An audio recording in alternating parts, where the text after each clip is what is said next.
అమ్మో జుట్టు కట్ చేసుకుంటుంది. దానికంటే చూపించు ఎంత జుట్టు తీసావో.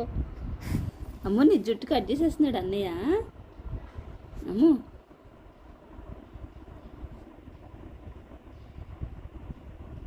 ఇంకా చాలే. కాలు ఎలాగేసుకుంది చూడు. కాలు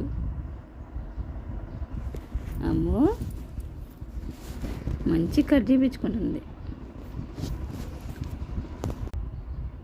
స్కిన్ ఉంటుంది, జాగ్రత్తగా కట్ చేయి. ఇంకా చాలే లేకపోతే